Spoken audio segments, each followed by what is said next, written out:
Shelters are being reinforced, and emergency supplies rapidly stockpiled across Serbia as President Aleksandar Vucic warns of rising risks from the ongoing Ukraine conflict. Speaking at a joint press conference with Slovakian Prime Minister Robert Fico in Belgrade on Thursday, Vucic outlined Serbia's preparations for a possible escalation, stressing the need for readiness. "We are taking measures because, as you can see, today an intercontinental missile, tomorrow something else. Who knows how close or far from us? We must be ready," Vucic stated. To safeguard the population, the president confirmed Serbia has stocked essential supplies, including fuel, food reserves such as salt, sugar, oil, wheat, and corn, while also reinforcing shelters and preparing protective masks.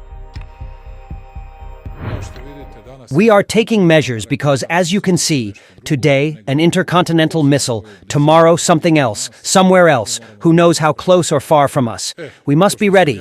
Well, Robert, since I am stupid and primitive, as some say, I have ensured that we have enough fuel, that we have enough reserves of everything, from salt, sugar, oil, wheat, corn, and everything else. Now we have also started to deal with shelters, we are dealing with masks, we are dealing with everything possible to ensure the life of our people. We do not want to fight. We do not want to lose our heads. This is my job. This is our job. Vucic's comments reflect mounting concerns over the role of Western powers in escalating the conflict. He, along with Fico, sharply criticized the US and UK for reportedly allowing Ukraine to launch long-range missile strikes on Russian territory using advanced Western weaponry like ATACMS and Storm Shadow missiles. Moscow quickly condemned the actions, accusing the West of directly provoking Russia, with reports confirming that Russia shot down both missile types.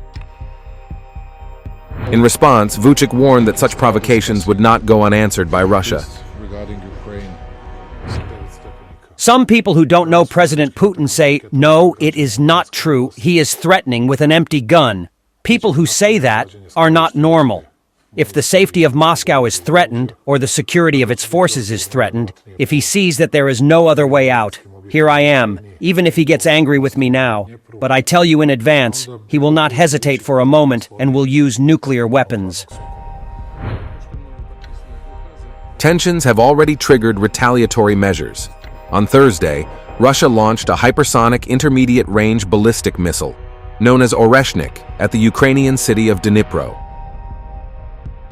This strike, aimed at a Ukrainian military facility, was reportedly a direct response to Ukraine's missile strikes on Russian soil, a move endorsed by the US and UK.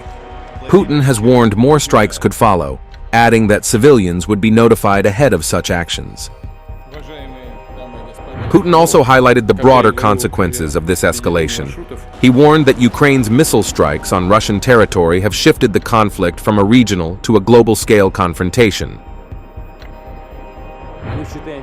We consider ourselves entitled to use our weapons against military facilities of those countries that allow their weapons to be used against our facilities. And in the event of an escalation of aggressive actions, we will respond decisively and reciprocally. I recommend that the ruling elites of those countries that are hatching plans to use their military contingents against Russia seriously think about this. As the war enters its 33rd month, both Serbia and Slovakia are calling for urgent diplomacy and peace talks. Yet, with each missile fired and each retaliatory strike, the path to resolution becomes increasingly uncertain.